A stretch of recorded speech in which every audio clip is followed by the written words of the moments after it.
quitté pays, yo quitté famille, yo quitté général Nico. Les Américains nous ont complimentés parce que c'était la première fois depuis la guerre qu'ils n'avaient pas eu un seul blessé grave lors de cette opération. C'est bleu, bleu, bleu, qu'a descendu dans Tchouritler. C'est bleu, bleu, bleu, qu'a descendu dans Tchouritler.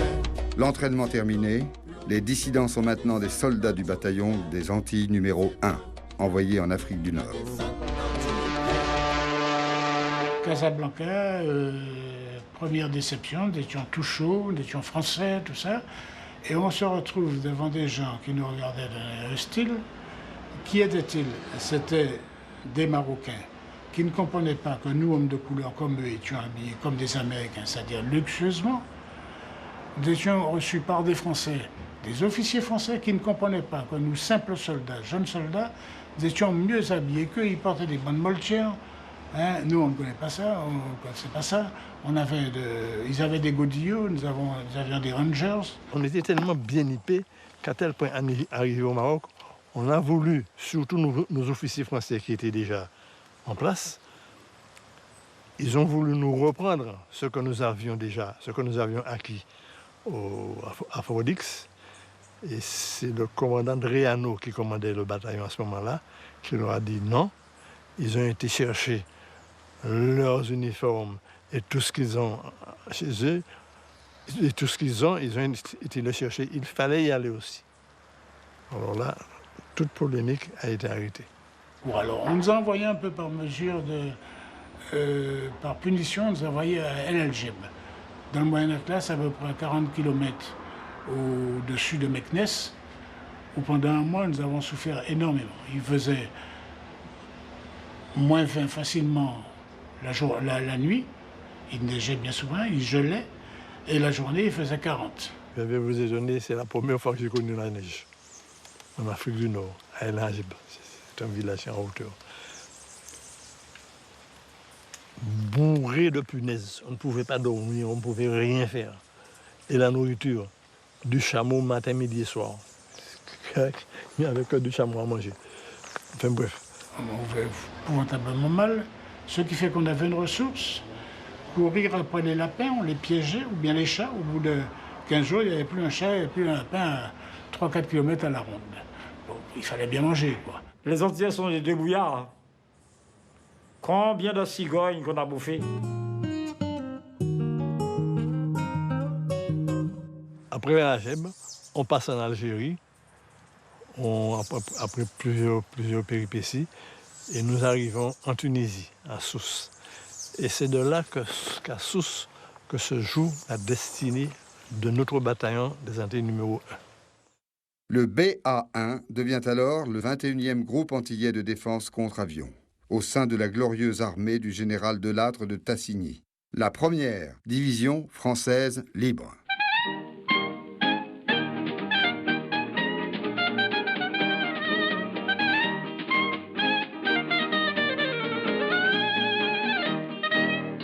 Aux Antilles, la vie a repris son cours depuis juillet 1943.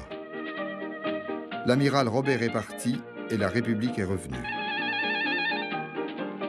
En Guadeloupe, le gouverneur Saurin et les balles de sa police n'ont pas eu raison des manifestations des groupes de résistance. En juin, le peuple s'est soulevé en Martinique. L'armée s'est mutinée. Partie du camp de Balata, la révolte s'est généralisée. Les mouvements ont été orchestrés par le comité martiniquais de libération et le commandant Tourté. Finalement, 3 mois après la Guyane française, la Martinique et la Guadeloupe ont rallié la France libre. À Fort-de-France, le commandant Tourté a constitué un nouveau bataillon qui intègre tous les dissidents qui n'avaient pu partir avec le premier. Parmi eux, des femmes, les auxiliaires féminins de l'armée de terre. Le bataillon antillais numéro 5 est prêt à embarquer pour le front. Le bateau était un bananier. Et dans ce bananier, il y avait des planches pour mettre les régimes de bananes. Alors, les soldats dormaient sur ces planches. Et à l'intérieur de cette espèce de cave mûrissement, si vous voulez, on a fait une chambre bien fermée pour nous. Et le soir, nous étions très bien gardés, car devant notre porte, nous avions 2 tirailleurs sénégalais, baïonnettes au canon. Et nous sommes arrivés à Casablanca. On nous a envoyés au DIC, dépôt des isolés coloniaux. Alors, au dépôt des isolés coloniaux, il y a, je sais pas, on nous a vu arriver, on s'est dit, ça doit être des filles un peu incultes. On ne croyait très certainement pas en nos diplômes. Il y en avait qui avaient le baccalauréat, d'autres qui avaient le brevet supérieur de capacité. Et ils se sont dit, non, non, c'est trop beau pour être vrai. Alors, on va les mettre à l'épreuve. On nous a fait passer un examen. Alors, il y avait d'abord le français, il y avait dictée, et puis il y avait mathématiques. Voilà, et on nous a notés. Et ils ont été très étonnés de voir que nous étions cultivés, quoi, hein, qu'on n'était pas... Par la suite, le commandant s'est excusé. Et à ce moment-là, on a fait le partage. Parce que nous étions 22. Donc les infirmières sont allées à Fès, les jeunes filles de l'état-major à Alger, et nous, les transmissionnistes, à Rabat. Et moi, je me suis trouvée à Fès, à l'hôpital militaire de Fès. J'ai travaillé en chirurgie à Fès, puis au centre de transfusion de l'armée. Bon, ben on a travaillé là, on a passé le permis de conduire, on a fait de l'électricité, on a fait même le maniement d'armes, on nous a amenés sur le champ de tir. Entre-temps, en Tunisie, le 21e groupe antillais de défense contre avions a fini son entraînement. Rompus à tous les exercices de guerre, nos dissidents sont prêts pour leur baptême du feu. C'est bleu, bleu, bleu, qu'a descend en Hitler. C'est bleu, bleu, bleu, qu'a descend en Hitler. C'est bleu, bleu, bleu, qu'a descend en Hitler. Nous débarquer à Naples, en la mer. Il faut débrouiller corps pour sauver corps. Parce que l'avion a mitraillé tout le monde. Le roi débarquer les bateaux. Alors là, c'était la vraie guerre, parce qu'on n'avait pas encore connu la guerre. Les avions allemands passés, qui descendent dans l'air, boum, boum. Nous au combat là même. Combat déclaré. Nous avons couru des Allemands, Allemands ont couru derrière nous. Ça a fait nous étions au moins en journée en rivage de la mer. Les Allemands surpris, refoulés à toute chambre. Ils se sont arrêtés à la ligne Gustave, dont le verrou était Casino. Là, personne ne passait. Les Américains bombardaient, rien n'y faisait. Les Anglais sont venus avec leurs avions piqués, puis personne ne pouvait passer. Même les soldats, la sélection des soldats indiens n'a pu prendre Casino. En désespoir de cause, on a confié ce rôle-là à la 1re division française libre. Le soir du 11 au 12 mai, il y a eu la prise de Casino. On est arrivé devant Casino, il fallait préparer du terrain pour le go de l'armée. Ils sont venus, des Américains, des Anglais, des Canadiens, des Polonais, des goumiers, des reptiles de la montagne. Ces gens-là apportaient du matériel, des munitions, des obus sous leur dos, à dos de mulet. Il fallait voir comment ces gens-là travaillaient, œuvraient. On devinait les morts, on devinait les cadavres, on devinait tout ce qui s'était passé, tous les combats qui s'étaient déroulés là. Une infection, c'était écœurant et ça vous donnait l'idée de ce qui vous attendait.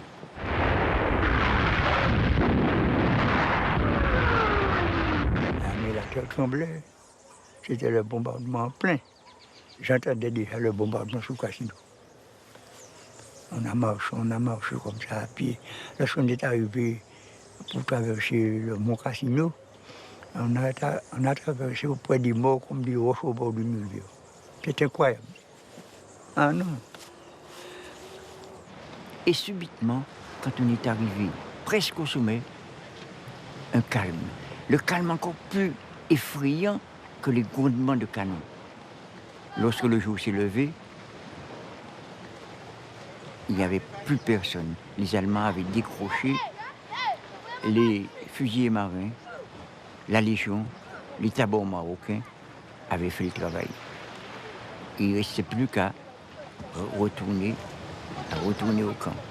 En passant, j'ai ramassé un bouquin que j'ai trouvé qui traînait. C'était les pensées de Pascal.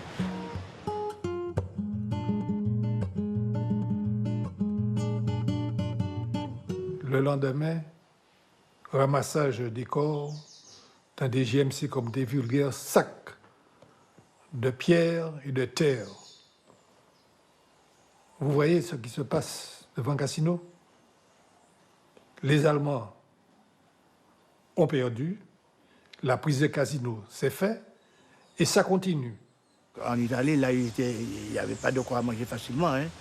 Et alors là, quand on est dans le Boussaï à côté de là, eh bien, il va aller voir tout le monde qui venait après nous pour demander de quoi manger. On a dit, eh bien voilà, ils ont des poulaillers là, on va dans les poulaillers. On a été dans le poulailler, on a commencé à prendre les poules comme ça en grande quantité, on a sur le camion. Et puis les cuisiniers faisaient à manger, on avait un tas de poules, hein, mais beaucoup de poules. Puis alors après, mais là on est quelques jours sans baigner, sans rien faire, on était sales comme tout. On a été dans un coin là, et puis on a trouvé une cave là qui avait du vin, qui avait du champagne là-dedans. On s'est entré là-dedans, on a commencé à boire du champagne, du vin, on s'est baigné, la tête aux pieds. On a tourné le machin, puis alors on se baigne là-dedans, la tête aux pieds. Quand on sort là-dedans, on était collant, jusqu'à ça. Les gens se venaient nous dire, ah, Dieu, on dit, bon vieux, capote, la guerre, c'est la guerre. Et le lendemain matin, on nous a envoyé connaître la place Saint-Pierre à Rome. C'est là que nous sommes arrivés. C'est les deux places que j'ai vues dans ma vie, c'est les Champs-Élysées et la place de Saint-Pierre à Rome. J'étais à genoux devant le pape Pie XII, au trône. J'étais à 5 soldats. Il y avait 2 Guadeloupéens, 3 Martiniquais. Il nous a remis à chacun de nous en parlant une médaille en argent avec sa photo. Je suis arrivé en Martinique avec ma médaille à 45. Je suis marié en 47, j'avais la médaille. Je ne sais pas ce que ma femme a fait avec. Ma maman a vu, mes frères ont vu, tout le monde qui était au plateau ça m'a vu, la médaille. Une médaille en argent. Pendant que nos dissidents progressent vers le nord avec la première DFL du général Delattre de Tassigny, d'autres dissidents se battent sur d'autres fronts. C'est bleu, bleu, bleu, qu'a descendu dans tout Hitler. C'est bleu, bleu, bleu, qu'a descendu dans tout Hitler. Mon premier bombardement en piqué a eu lieu le 10 mai 1944. C'était des avions Spitfire 9 LF, des avions à basse altitude. Et nous faisons surtout la chasse aux camions, aux trains, etc. Nous essayons de couper complètement les communications allemandes. Pendant que Michel était au pilote de son avion à abattre des avions allemands, moi je recevais les chasseurs allemands et la DC allemande, parce qu'on faisait des bombardements. Ça faisait beaucoup de plaisir quand on tapait sur une grosse locomotive à vapeur, que ça faisait boum. Mais c'est pas sérieux. C'est bleu, bleu, bleu, qu'a descendu dans tout Hitler. C'est bleu, bleu, bleu, qu'a descendu dans tout Hitler. Je suis embarqué sur un bateau, le Courbet, canonnier derrière un petit canon qu'on appelle un Oerlikon 20. Je surveille, je tire, je veille. Et après une traversée sans trop d'incidents, nous arrivons quelque part en France, à Ouistreham, en France, dans le Calvados. Je suis le premier nègre. Je fus le premier nègre français à débarquer à Ouistreham et participer à la France libre au débarquement. Tout de suite après notre arrivée, il y eut des avions allemands, des Stuka comme on les appelait, et des autres masses métalliques sans moteur qui ronflaient comme un gros asthmatique. Oh, oh, oh, et qui venaient, on les entendait passer. Et puis subitement, un tremblement de terre qui nous rappelait que nous étions à la guerre. Je me couchais et je sentis qu'une autre personne s'en venait me remplir, couchait sur moi. Et puis des avions, presque à ras de sol, nous canardaient. C'était la rafale partout. J'avais peur. J'avais le casque dans ma tête. J'avais écrit sur le bord de mon casque. J'aurais pu vous le présenter, malgré sa rouille. Ave Maria, merci Marie, des tas de trucs demandant la pitié du Seigneur.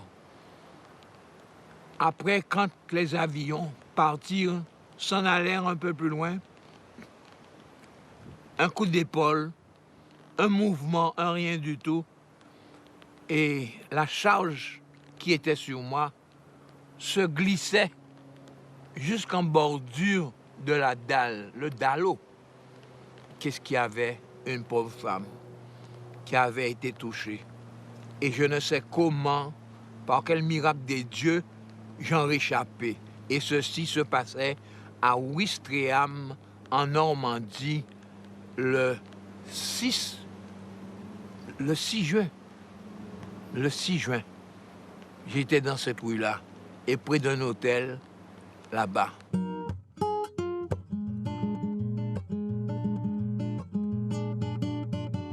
Le premier débarquement venait d'avoir lieu au mois de juin en Normandie, et nous, on nous a dit, vous allez faire partie du deuxième débarquement. Mais on ne savait pas du tout où se trouvait ce deuxième débarquement.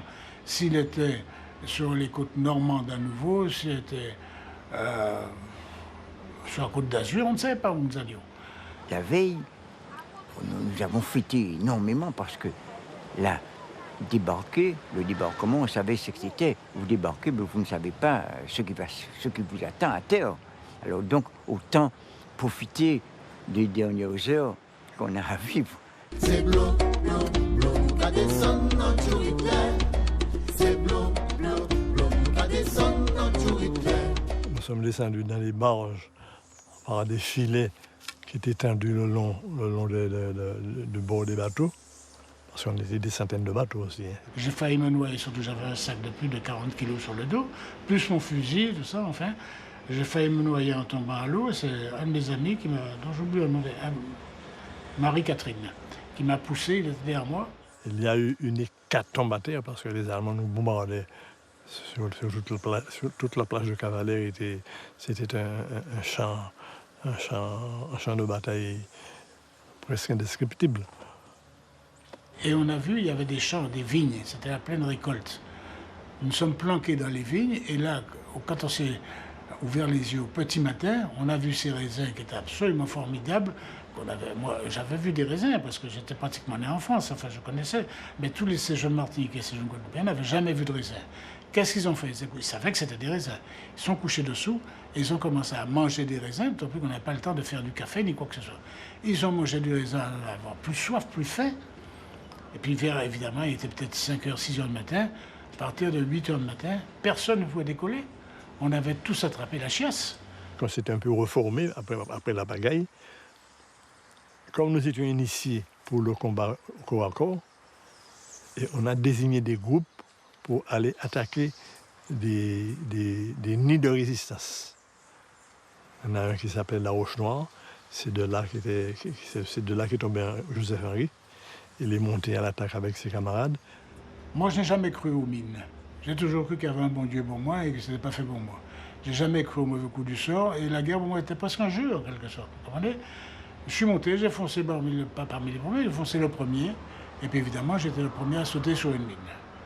Quand j'ai sauté là sur une mine, j'ai réalisé que j'étais pris cette fois-ci, parce que j'ai bien vu ma jambe droite pendre sanguinolente, enfin, avec des morceaux de chair à droite et à gauche, et j'ai vu en face de moi, parce que nous étions à peu près 20 mètres, 10 mètres, 20 mètres du fort, j'ai vu un bras se lever et me balancer une grenade. Le temps de faire un mouvement de défense, faire à gauche, j'ai reçu 5 éclats de grenade à gauche ici, qui m'ont brisé le ciliaque et tout. Alors là, j'étais KO pour de bon.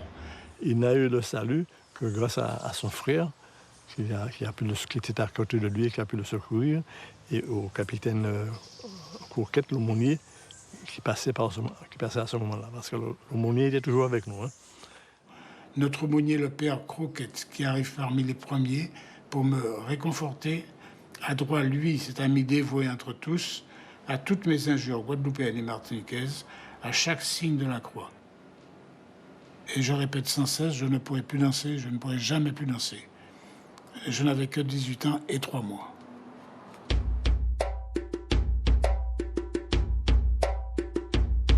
C'est bleu, bleu, bleu, qu'a descend dans Juripler. C'est bleu, bleu, bleu, qu'a descend dans Juripler. Arrivé à Marseille, il y avait des bombes dans la mer. On ne pouvait même pas débarquer. On a dû appeler pour arriver à déminer pour que nous puissions débarquer. Et nous avons débarqué à Marseille, sur la plage du Prado. Après la plage du Prado, nous avons été dirigés dans un couvent et nous allions travailler dans différents services. Moi, j'étais standardiste. Parce que dans les transmissions, on fait beaucoup de choses. Les transmissions, standardistes, messagistes. On est allé après à Rueil-sur-Touve. C'est dans les Charentes. Rueil-sur-Touve, pas loin d'Angoulême. Et puis on a travaillé là. Et ensuite, alors on dépannait parce qu'on n'était pas loin de Royan, où il y avait encore la guerre. On entendait les canons et on nous apportait des téléphones de campagne à réparer. Et puis un beau jour, branle-bas de combat, le bataillon s'articule. Et on avait reçu des fûts de rhum. On ne fait plus ça maintenant. Et avant le combat, moi qui ne buvais jamais, on vient faire l'honneur au caporal de lui servir sa ration de rhum avant l'attaque. Je dis à ce moment, non, je ne bois pas. Si je vais mourir en toute lucidité.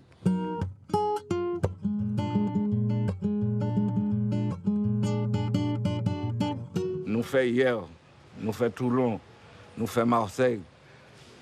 Toutes ces batailles hors du combat. Je dis nous, la direction Lyon. Nous prenons ligne de Lyon. Qu'à partir Avignon, Lyon, Besançon, toutes ces batailles là. Nous dit direction Strasbourg. Hein? Nous gourmets là, corps à corps. Nous l'avons canon, nous l'avons toute bataille pour faire corps à corps. Hein? Nous avons gourmets. Et moi, je n'ai pas jamais une chance de faire un combat corps à corps. Parce que moi, toujours dans des DCA, je fais DCA, je fais anti-char. Nous sommes montés en Alsace. En Alsace, nous sommes arrivés dans un petit village qui s'appelle le Châtenois.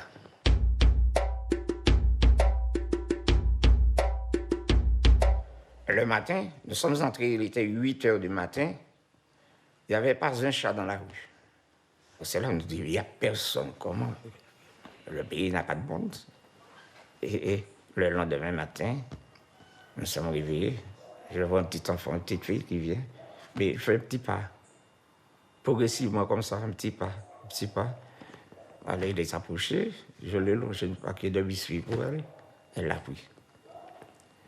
Et puis là, c'est elle qui a ouvert la voie, quoi. Il a ouvert la porte de tout le monde. Tout le monde était sous leur persienne, comme ça, en train de regarder la troupe qui passait. Puisque les Allemands avaient semé des tracts, disant qu'il y a des cannibales qui mangent les gens, ce sont des Noirs, faites attention à eux. Et pourtant, c'était le contraire. Les Vosges a été la partie la plus dure pour nous, parce qu'il y avait le froid qui tenait et on n'était pas habitué à ce froid-là. On apprenait le froid. Les pieds gelés étaient fréquents. On nous avait bien dit de ne pas occuper les trous laissés par les Allemands. Parce qu'il ne neigeait pas encore. Et j'ai trouvé un trou tellement bien pur, c'était tellement formidable, que je me suis allongé dans ce trou-là et j'ai pris sommeil là-dedans. Quand je me suis levé le lendemain matin, mes 2 pieds étaient couverts de neige. C'est là que j'ai eu les pieds gelés. Alors, on m'a soigné comme on a pu. Je vais toujours me souvenir d'une grosse infirmière là, qui s'appelait Bertha. Elle avait des seins énormes, des seins volumineux. Elle m'a prise dans ses bras. Elle pleurait avec moi. Elle pleurait. Ne t'en fais pas, mon petit chocolat. On va se sortir. Et puis, elle m'a soigné, elle a pris patience avec moi. Je suis resté 2 mois à cet hôpital-là. 2 mois. Le premier jour, on devait me couper cette jambe ici. Et me désarticuler l'autre cheville. Couper le genou et me désarticuler la cheville. J'ai pleuré tellement. J'ai supplié. Enfin, on a attendu à force de patience. Et puis un beau jour, elle me pique. Elle me dit, tu ne sens rien? Je disais non, je n'entendais rien. Et puis un beau jour, j'ai senti la piqûre. Elle m'a dit, nous sommes sauvés. Nous sommes sauvés.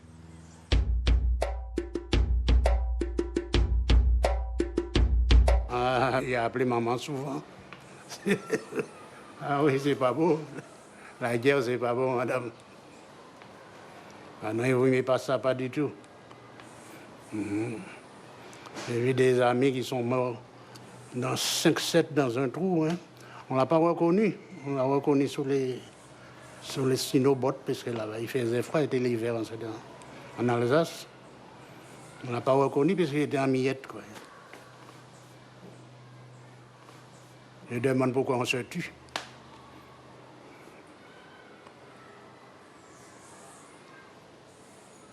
On est aux environs de Didonne, précisément à la ferme de Chemouchi. Et là, je descends dans une cave. Pour donner l'exemple, je descends le premier. Et je tombe nez à nez avec mon premier prisonnier allemand. Alors, je suis surpris. Alors, je cherche des prisonniers. Et je me mets à trembler. Et voilà que mon prisonnier me réconforte. Il me dit, pas peur. Il est en train de manger son camembert. Il me dit, pas peur. Et quand il voit que je ne l'ai pas tué, alors que j'aurais pu le faire, mais on ne doit pas tuer gratuitement. Je n'étais pas en danger, il n'était pas armé. Alors, cet Allemand m'a remis sa photo. Il m'a dit, j'ai 2 enfants, une fille, un garçon. J'habite près d'Aix-la-Chapelle, je ne me rappelle plus de la rue. Strasbourg, je ne sais pas quoi. Rends-moi un service. Va leur dire que je suis en vie. Il aurait pu ajouter, grâce à vous. Eh bien, je n'ai pas eu l'occasion d'aller en Allemagne parce qu'on n'y a pas désigné. Et la guerre s'est terminée quelques jours plus tard. Je suis persuadé qu'il a dû raconter cette histoire et que ses enfants n'ont plus peur des Noirs.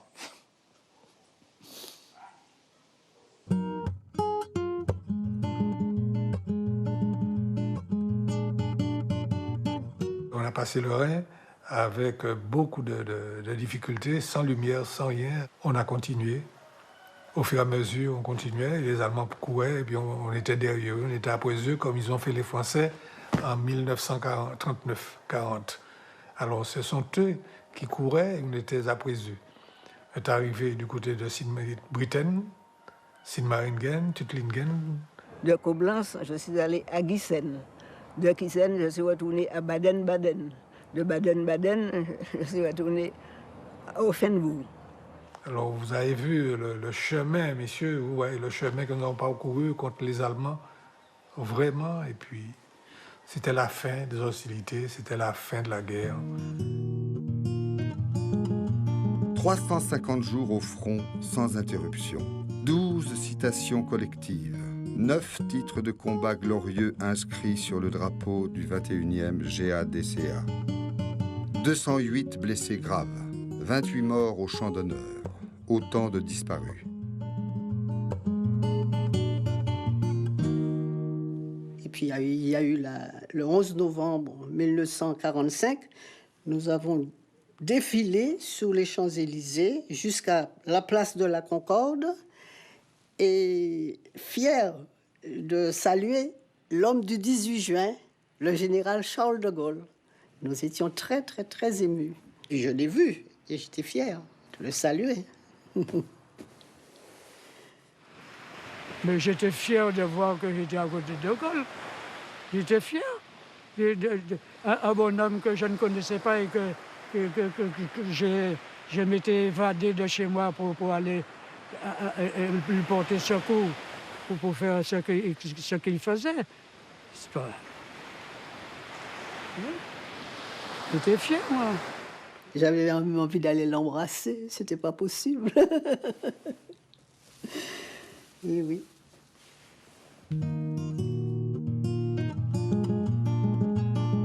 Au pays, pas de défilé de la victoire pour nos dissidents. 60 ans après la guerre, toujours pas de monument aux morts, ni même de plaque commémorative.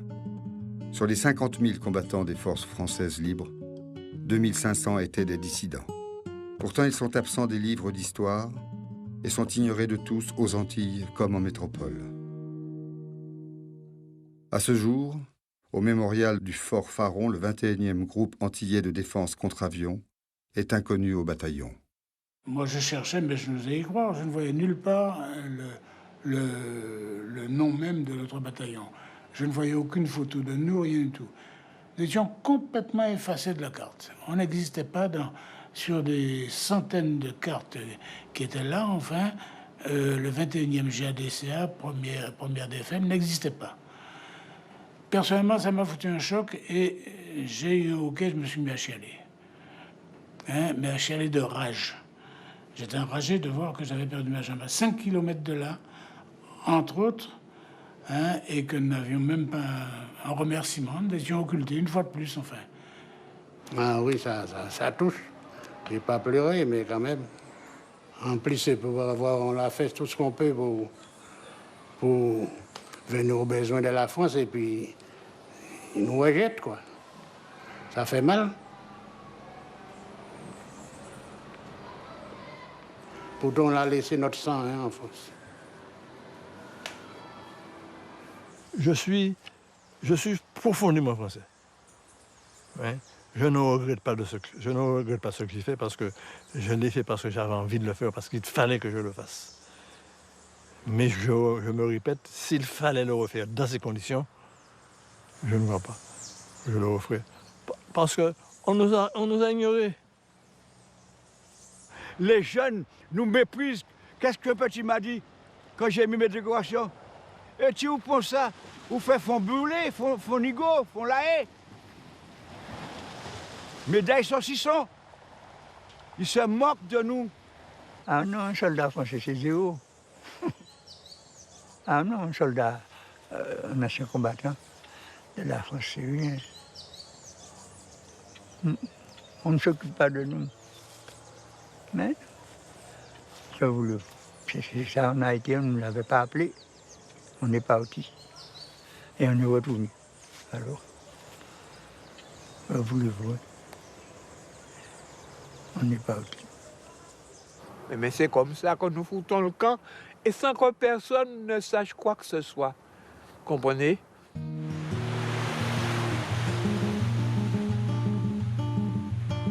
Je suis un scientifique, je raconte toute la science guadeloupéenne.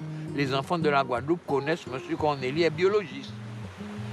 Mais ils ne savent pas que M. Cornélie a fait la guerre. Ils ne savent pas. Quand Ouistreham, j'y fus. Cette jeunesse aujourd'hui, elle ne peut pas savoir, puisque nous ne sommes ni dans les livres d'histoire, il n'y a rien, nous n'avons rien. En fin de compte, c'est une belle histoire. Elle est aussi belle que les Trois Glorieuses. Elle est aussi belle que la mort d'Henri IV sous le Pont-Neuf. Elle est aussi belle que la signature de l'armistice dans le train avec les généraux Pétain, Foch et compagnie. Notre histoire aussi, elle est belle. Est-ce même tenir 20 ans l'envoi ou décider parti pour diviner vaillant soldat? C'est d'avoir sans avenir ou en liberté. Est-ce même tenir 20 ans l'envoi ou décider de fier l'homme pour vivre vaillant soldat? Prendre vent assis demain pour porter liberté. D'autre côté, yo a beau dire a beau fait pour qu'il le passé. Pour débouler convaillant l'histoire française. Pas disparaître derrière l'homme en silence. À 20 ans où t'es vaillant en dissidence. C'est on l'histoire en caquin qu'on chapelet pour moi pas jamais oublié. Ça m'y est.